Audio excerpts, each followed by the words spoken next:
السلام علیکم دوستو، میں ہوں منور حسین ملغانی بلوچ۔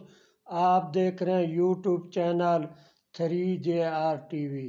دوستو، آج ہم آپ کو جہلم کے تاریخی ٹیلہ جوگیاں کے بارے میں تفصیل سے بتائیں گے، جس کی تاریخ 2000 سال سے زیادہ قدیم ہے۔ دوستو، اگر آپ نے ہمارے چینل کو سبسکرائب نہیں کیا تو کر لیں، ویڈیو لائک اور دوستوں کے ساتھ شیئر کریں۔ ٹیلہ جوگیاں ہندو، سکھ اور زرتشت مذاہب کے لیے ایسے ہی مقدس تصور کیا جاتا ہے جیسے مسلمانوں، عیسائیوں اور یہودیوں کے لیے بیت المقدس اہم اور تاریخی ہے۔ اس ٹیلہ سے کچھ اہم اور تاریخی داستانیں وابستہ ہیں جو ناقابل فراموش ہیں۔ ان تمام کو ہم فرداً بیان کریں گے۔ یہی وہ ٹیلہ جہاں تخت ہزارہ کا رانجھا جوگی بننے کے لیے آیا اور ہیر رانجھا کی داستان وابستہ ہے۔ سکندر اعظم ہو یا مغل بادشاہ جنہوں نے یہاں ننگے پاؤں اور ننگے سر آ کر حاضری دی، یہاں سکھوں کے روحانی پیشوا بابا گرو نانک نے قیام کیا۔ اس ٹیلہ سے وابستہ سیال کوٹ کے راجہ سلوین کی ناقابل فراموش داستان وابستہ ہے، تو اس ٹیلہ سے جوگی راجہ بھرت کی ناقابل فراموش داستان بھی۔ یہ ٹیلہ رانجھے کے عشق، سکندر اعظم کی آمد، مغل بادشاہ جلال الدین اکبر، احمد شاہ ابدالی، علامہ اقبال اور ہندو راجوں مہاراجوں اور بے اولاد ماؤں کی داستانیں ہیں۔ تو ہندو مذہب کی مقدس کتاب رگ وید کے کچھ منڈل اور منتر بھی یہیں تخلیق کیے گئے۔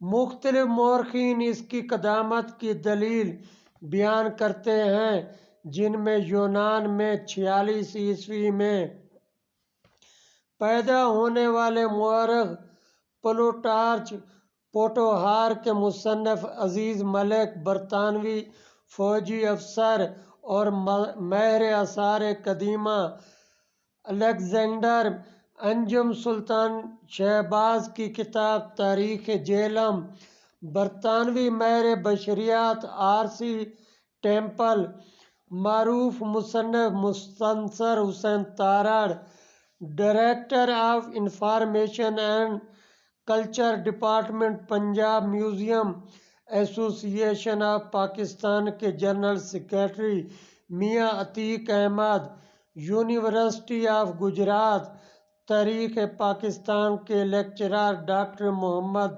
کاشف علی شامل ہیں۔ جہلم سے تقریباً 20 کلومیٹر فاصلے پر سطح سمندر سے 3200 فٹ کی بلندی پر واقع ٹیلہ جوگیاں یا جوگیوں کے ٹیلے کے اجڑے کھنڈرات میں صدیاں سانس لیتی ہیں۔ اپنے وقت میں فقیروں کی یہ ایک ایسی قیام گاہ تھی جہاں سلاطین وقت حاضری بھرتے اور جوگیوں کی سیوا کرتے تاکہ ان کے اقتدار کا سورج تا دیر بلند رہے۔ ٹیلے کے نیچے پتھریلا راستے، شکستہ مندر، بجھے چراغوں کے سیاہ طاقچے، کائی زدہ خشک تالاب، سوکھے پتے، بوڑھے شجر اور ٹیلے پر چاروں جانب گونجتا ہوا سناٹا، یہ سب بے زبان خاموشی گواہ ہیں کہ یہاں راجہ پورس، سکندر اعظم اور اکبر بادشاہ سے لے کر ہیر کے رانجھے تک سب نے دھونی رما کر اور تلک لگا کر اس ٹیلے کی رونق بڑھائی تھی۔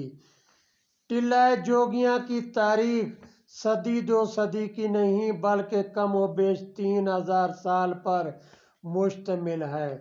مختلف مورخین اس حوالے سے مختلف شواہد پیش کرتے ہیں، مگر اکثریت کا اس پر اتفاق ہے کہ یہ ٹیلہ قابل مسیح بھی آباد تھا۔ ٹیلہ جوگیاں بظاہر ایک عام سی عبادت گاہ نظر آتی ہے، مگر تاریخ کے گرد آلودہ صفحات پلٹتے جائیں تو اس ٹیلے سے لپٹی تحریر کی نت نئی داستانیں سامنے آتی چلی جاتی ہیں۔ مختلف مورخین اس کی قدامت کی دلیل کچھ یوں بیان کرتے ہیں۔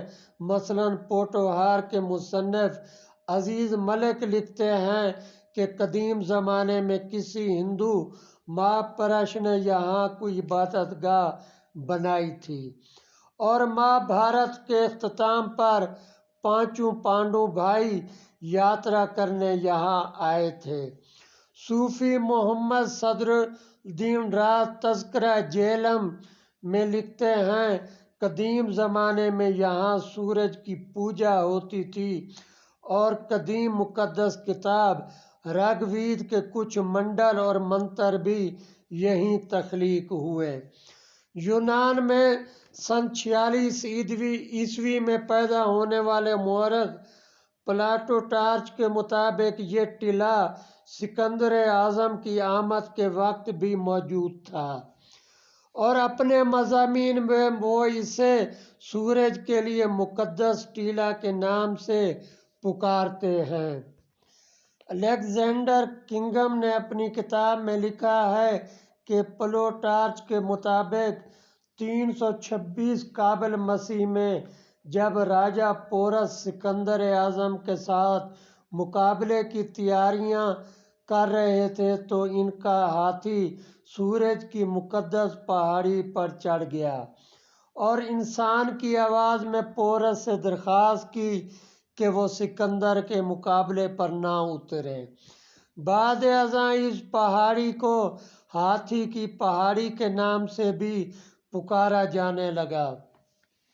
مستنصر حسین تارڑ صاحب نے اپنے سفر نامے جوکالیاں میں لکھتے ہیں کہ سکندر اعظم کے تاریخ دان نے ٹیلہ جوگیاں کے پہاڑ کو ایلیفینٹ ماؤنٹن پکارا ہے، اور جب وہ خود ٹیلہ جوگیاں کی جانب آ رہے تھے تو واقعہ دور سے اس پہاڑ کی شکل پر ایک ہاتھی کا شبہ ہوتا تھا۔ جہلم پر لکھی انجم سلطان شہباز کی کتاب تاریخ جہلم کے مطابق ٹیلہ جوگیاں کو ماضی میں کوبال ناتھ بھی کہا جاتا تھا۔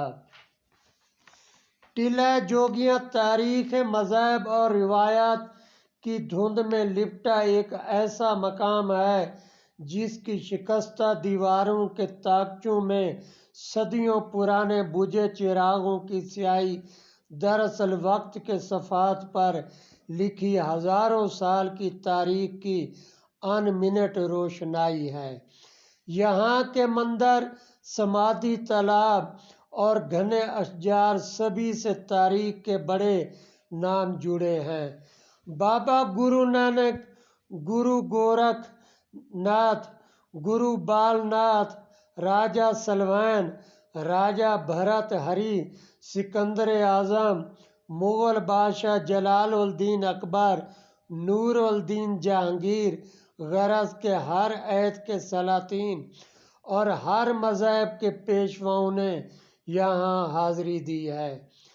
تاریخ میں یہ ٹیلہ دو بڑے ناموں سے مشہور ہوا، گرو گورکھ ناتھ اور صدیوں بعد گرو بال ناتھ۔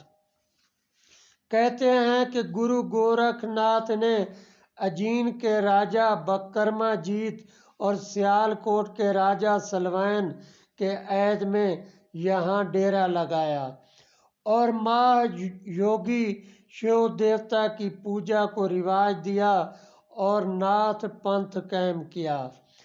راجہ بھرت ہری، پورن بھگت اور راجہ رسالو جیسی شخصیات کا تعلق گرو گورکھ ناتھ کے دور سے ہی ہے۔ ایک روایت یہ بھی ہے کہ ٹیلہ جوگیاں پر اس قدیم خانقاہ کی بنیاد کن پھٹے جوگیوں کے سلسلے کے بانی گرو گورکھ ناتھ نے آج سے 2221 سال پہلے رکھی تھی۔ یہ ٹیلہ تقریباً 2000 سال آباد رہا۔ گرو بال ناتھ کا زمانہ شاید 15ویں صدی عیسوی سے رہا ہوگا، کیونکہ ٹیلے اور رانجھے کے جوگ کا ذکر پنجابی نظم ہیر رانجھے میں بھی ملتا ہے۔ رانجھا ہیر کے پیار میں ناکام ہو کر ٹوٹے دل کے ساتھ یہاں آیا اور اپنے کان چھدوا کر جوگی بال ناتھ کا چیلا بن گیا تھا۔ اس ٹیلہ سے وابستہ سب سے مشہور قصہ رانجھے کا ہے۔ ٹیلے پر موجود ریسٹ ہاؤس کے ڈھلوانی راستے کے آخری موڑ پر پتھر کی وہ سل آج بھی موجود ہے جہاں پر رانجھے نے ہیر کے عشق میں اپنے کان چھدوائے اور جوگی بنا۔ گرو بال ناتھ نے اس غم کے مارے کے بدن پر راکھ ملی اور کان میں مندرے ڈال کر اپنا چیلا بنا لیا، مگر عشق کی آگ نے رانجھے کو یہاں بھی ٹکنے نہ دیا اور وہ جوگی بن کر بھی ہیر کی تلاش میں سرگرداں رہا۔ اس ٹیلہ سے وابستہ ایک دلچسپ داستان پورن بھگت کی بھی ہے۔ برطانوی ماہر بشریات آر.سی. ٹیمپل کی سن 1886 میں شائع ہونے والی کتاب پنجاب کی لوک کہانیاں میں سیال کوٹ کے ایک راجا سلوین کی کہانی بیان کی گئی ہے، جس کی 2 رانیاں تھیں، ایک اچھراں اور دوسری لونا۔ رانی اچھراں کا ایک ہی بیٹا تھا جس کا نام پورن تھا۔ یہ شکل صورت میں اپنی مثال آپ تھا۔ اس کی سوتیلی ماں لونا یہ پورن پر عاشق ہو گئی اور جب وہ اس کے بہکاوے میں نہ آیا تو اس نے راجا سے پورن کی جھوٹی شکایت کی۔ راجا رانی لونا کی باتوں میں آ گیا اور اپنے بیٹے کے ہاتھ پیر کاٹ کر اسے کنویں میں پھینکوا دیا، جو آج بھی سیال کوٹ سے کلووال جانے والی سڑک پر موجود ہے۔ روایت مطابق پورن کئی برس تک اس کنویں میں پڑا رہا۔ ایک روز گرو گورکھ ناتھ ادھر سے گزرے۔ انہوں نے اتفاق سے اپنا ڈیرا اسی کنویں پر لگایا اور اس کے بعد پورن کو کنویں سے نکلوایا اور اپنی روحانی طاقت سے پورن کا حال جانا۔ گرو نے جب انہیں معلوم ہوا کہ پورن بے گناہ ہے تو خدا سے دعا کی، یوں پورن کے ہاتھ پاؤں سالم ہو گئے۔ گرو نے اس کے کان چھدوا کر اپنا چیلا بنا لیا۔ گرو گورکھ ناتھ کے ہی حکم پر پورن واپس گھر گیا تو اس کی سوتیلی ماں نے اس سے معافی مانگی اور اولاد کے لیے دعا کروائی۔ پورن نے سوتیلی ماں کو معاف کر دیا اور اس کی دعا سے اس کی سوتیلی ماں کی گود بھی بھر گئی۔ آج بھی بے اولاد لوگ اولاد کی خواہش میں پورن بھگت سے منسوب اس کنویں پر آتے ہیں اور اس کے پانی میں پھولوں کی پتیاں پھینکتے ہیں۔ اولاد کی خواہش مند خواتین اس کنویں کے پانی سے غسل کرتی ہیں، نئے کپڑے پہنتی ہیں، پھر پرانے کپڑے، جوتے، روایت کے مطابق سب کچھ وہیں جلا دیے جاتے ہیں۔ ٹیلے کے حوالے سے جوگی راجا بھی بہت مشہور داستان ہے۔ جب راجا بھرت ہری اجین کا حکمران بنا تو وہ 375 اور 380 قبل مسیح کا درمیانی دور تھا۔ اس راجا کی بھی 2 رانیاں تھیں، سیتا دیوی اور پنگلا دیوی، اور دونوں ہی حسن و جمال میں بے مثال تھیں، مگر راجا بھرت سیتا کے حسن کا دیوانہ تھا۔ یہ بھی ایک طویل داستان ہے جس کو اگر مختصر بیان کیا جائے تو ہوا یوں کہ راجہ بھرت ہری کی محبوبہ بیوی سیتا اپنے شوہر سے بے وفائی کی مرتکب ہوتی ہے اور پھر راز کھلنے پر خودکشی کر لیتی ہے۔ اس واقعہ سے راجہ بھرت ہری دوسری بیوی کو بھی شک کی نگاہ سے دیکھتا ہے اور ایک موقع پر اس کی وفا کا امتحان لینے کے لیے اپنی موت کی جھوٹی اطلاع اس تک پہنچاتا ہے تاکہ وہ اس کا رد عمل جان سکے۔ وفا کی ماری پنگلا دیوی شوہر کی موت کی خبر سنتے ہی گر کر جان دے دیتی ہے۔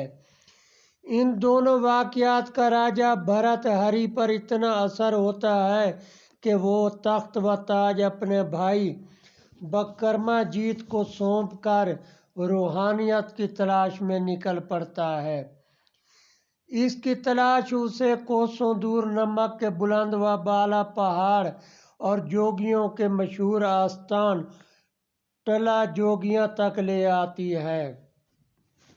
گرو گورکھ ناتھ کے پیار بھرے برتاؤ سے راجہ کی بے کلی کچھ کم ہوتی ہے، لیکن غم کا مارا یہ راجہ زیادہ نہیں جی پاتا اور بہت جلد اس کی سانسوں کی ڈور اس پہاڑ پر ٹوٹ جاتی ہے۔ اس کی آخری قیام گاہ بھی وہیں کہیں موجود تھی جو اب بے نشان ہو چکی ہے۔ راجہ بھرت بہت اچھا شاعر بھی تھا۔ پاکستان کے قومی شاعر علامہ اقبال نے اس کے سنسکرت میں کہے گئے ایک شعر کو ترجمہ کر کے امر کر دیا ہے۔ وہ شعر یہ ہے: پھول کی پتی سے کٹ سکتا ہے ہیرے کا جگر، مرد ناداں پر کلام نرم و نازک بے اثر۔ آج کے جوگیوں کے برعکس یہ جوگی علم اور تحقیق میں مصروف رہتے۔ مختلف حوالوں کے مطابق انہی جوگیوں نے دیسی طریقہ علاج متعارف کروایا۔ جڑی بوٹیوں سے علاج کا فن علم نجوم کے علاوہ یوگا کی ایجاد اور قواعد و ضوابط انہی جوگیوں کی مرہون منت ہیں۔ ٹلا پر رہنے والے یہ جوگی انسانی آبادیوں سے دور جنگلوں میں نایاب جڑی بوٹیاں تلاش کر کے ان سے ادویات تیار کرتے اور بیمار لوگوں کی خدمت کرتے۔ لوگ بھی ان جوگیوں کی عزت کرتے۔ Director of information and culture department Punjab اور museum association of Pakistan کے جنرل سیکرٹری میاں عتیق احمد بتاتے ہیں کہ ٹلا جوگیاں پر جوگی اپنا اکٹھ کرتے تھے۔ اس پہاڑ کی بلند چوٹی پر بیٹھ کر دنوں، مہینوں اور برسوں کا حساب کرتے۔ اس کے لیے وہ چڑھتے سورج کی شعاعیں ناپ تول کر دوپہر میں وہ قدرتی گھڑیاں بناتے تھے۔ وقت کے تعین کے لیے 8 پیر بھی انہی جوگیوں کے مرتب کردہ ہیں۔ ٹلے کے اچھے وقتوں میں ہر سال 14 ماہ کو اس پہاڑ پر بڑی دھوم دھام سے شیو جی کی یاد میں میلہ منعقد کیا جاتا تھا جو انڈیا کے بڑے میلوں میں شمار ہوتا تھا۔ میلے کے دنوں میں ٹلے کے چاروں جانب یاتریوں کے گھوڑے اور خچروں کی قطاریں نظر آتی اور رات کو چراغاں کا سماں ہوتا۔ قیام پاکستان کے بعد یہ جوگی جاتے ہوئے ہزاروں کتابوں کا ذخیرہ بھی اپنے ساتھ لے گئے۔ یونیورسٹی آف گجرات میں تاریخ اور پاکستان اسٹڈیز ڈپارٹمنٹ کے لیکچرر ڈاکٹر محمد کاشف علی کے مطابق یہاں مختلف ادوار کی یادگاریں ہیں۔ روایات کے مطابق یہاں گرو نانک نے چلا کیا تھا۔ اسی مقام پر ایک یادگار قائم کی گئی جو حیرت انگیز طور پر مزار قائد اعظم سے مشابہت رکھتی ہے۔ اس عمارت کو گرو نانک کی یادگار کے طور پر مہاراجہ رنجیت سنگھ نے بنوایا تھا۔ میاں عتیق احمد کے مطابق اس اہم آثار قدیمہ کی تباہی ان لوگوں کے ہاتھوں زیادہ ہوئی ہے جو یہاں خزانہ ڈھونڈنے آتے ہیں اور ان اہم آثار کو کھود ڈالتے ہیں۔ ان کا کہنا ہے کہ چند سال پہلے تک یہاں تالاب کے ساتھ 12-15 سمادھیاں موجود تھیں اور تالاب کے شمال جانب پیپل اور جنگلی زیتون کے گھنے سائے میں بھی کئی مندر اور سمادھیاں موجود تھیں۔ انہوں نے بتایا کہ سطح زمین کی عمارت کے نیچے بھی ایک تہہ مزید پرانی عمارات کی ہے اور کہیں ملبے تلے محرابیں، کہیں بوسیدہ دیوار اور کہیں سیڑھیاں جو کسی گم گشتہ عمارات کے اندر اترتی ہیں۔ یہاں ہر پل ایک گمبھیر خاموشی طاری رہتی ہے جسے صرف ہوا کی سرسراہٹ یا پرندوں کی چہچہاہٹ توڑتی ہے۔ مغل بادشاہ جلال الدین اکبر نے 16ویں صدی عیسوی میں 2 بار اس ٹلہ کا دورہ کیا اور ان جوگیوں کے لیے عظیم الشان تالاب بنوایا۔ کہا جاتا ہے کہ جب بادشاہ ننگے سر اور ننگے پاؤں یہاں پہنچا تو اس وقت یہاں ہزاروں سادھو موجود تھے جو بادشاہ کو حیرانی سے تکتے تھے۔ مغل شاہی مورخ ابو الفضل لکھتے ہیں کہ سن 1581 میں بادشاہ نے ٹلہ بال ناتھ پر جوگیوں کے گرو سے ملاقات کی اور بات چیت کر کے ان سے متاثر ہوئے۔ تذکرہ جہانگیری سے بھی پتہ چلتا ہے کہ مغل بادشاہ جہانگیر نے سن 1607 میں کشمیر جاتے ہوئے جب قلعہ روہتاس میں پڑاؤ کیا تھا تو شکار کی غرض سے ٹلہ آئے تھے اور یہاں دربار بھی لگایا تھا۔ میاں عتیق احمد کے مطابق آریاؤں کی بھی پہلی قیام گاہ وادی جہلم تھی۔ چونکہ آریہ چاند سورج ستاروں کو ماننے والے تھے اس لیے ان کی عبادت کے لیے ٹلے کا اونچا مقام ہی بہترین ٹھکانہ ہو سکتا تھا۔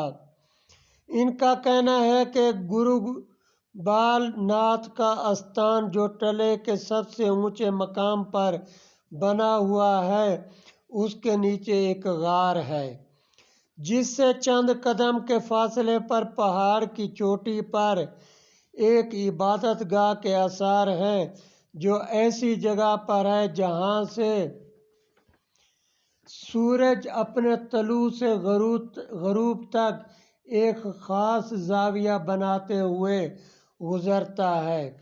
مغل بادشاہ جلال الدین اکبر نے 16ویں صدی عیسوی میں 2 بار اس ٹلہ کا دورہ کیا اور ان جوگیوں کے لیے عظیم الشان تالاب بنوایا۔ مہاراجہ رنجیت سنگھ نے اس ٹلہ کے لیے آج کے رائج الوقت پاکستانی روپے کے حساب سے سالانہ 1,27,00,000 اور 20,000 روپے کے سالانہ اس ٹلہ کے لنگر خانہ کے لیے وقف کر رکھے تھے۔ سوال یہ پیدا ہوتا ہے ٹلہ جوگیاں کیوں اجڑ گیا؟ دلی شہر کی مانند یہ تاریخی ٹلہ بھی کئی بار اجڑا اور پھر آباد ہوا۔ حالیہ تاریخ میں 18ویں صدی عیسوی میں احمد شاہ ابدالی نے اس ٹلے کو تاراج کر دیا تھا، لیکن جب قتل و غارت کا دور ختم ہوا تو جوگی پھر لوٹ آئے تھے اور ٹلہ پھر سے آباد ہو گیا تھا۔ آخر بار یہ سن 1947 کی تقسیم کے بعد اجڑ گیا۔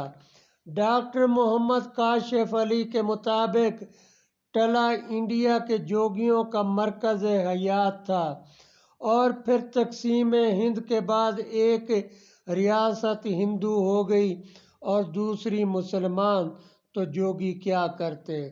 وہ ہندو بھی تھے اور مسلمان بھی اور سکھ بھی، یا شاید یہ سب کچھ تھے۔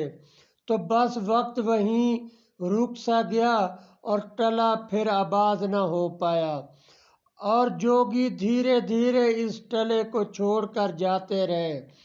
سابق director general archaeology of Punjab doctor Saif ur-Rehman Dar کے مطابق سن 1947 کے بعد ٹلے پر موجود جوگیوں کا سپورٹ سسٹم ختم ہو گیا۔ یہاں باقاعدہ سکھوں کی کمیٹی بنی ہوئی تھی جس سے ان جوگیوں کو مالی اور انتظامی مدد ملتی تھی۔ ریکارڈ کے مطابق 60% ہندو یا سکھ جوگی تھے، جبکہ 40% مسلمان بھی تھے۔ تقسیم کے بعد جب یہ واضح ہو گیا کہ یہ مسلمان ریاست ہے تو غیر مسلم جوگی یہاں سے رخصت ہو گئے۔ جوگیوں کا یہ ٹلا برصغیر پاک و ہند میں مذہبی ہم آہنگی کی بہترین مثال تھا، جہاں ہر مذہب کے جوگی آزادی سے اپنی عبادت کر سکتے تھے۔ ہندو اور سکھوں کے لیے اس ٹلے کی بڑی اہمیت ہے، اور شاید اب بھی یہ موقع ہے ان قدیم آثار کو بحال کر کے مذہبی سیاحت کو فروغ دیا جا سکتا ہے۔ دوستو، اگر آپ نے ہمارے چینل کو ابھی تک سبسکرائب نہیں کیا تو کر لیں، ویڈیو کو دوستوں کے ساتھ شیئر کیا کریں اور لائک کیا کریں۔ منور حسین ملغانی بلوچ کو اگلی ویڈیو تک اجازت۔ خدا حافظ۔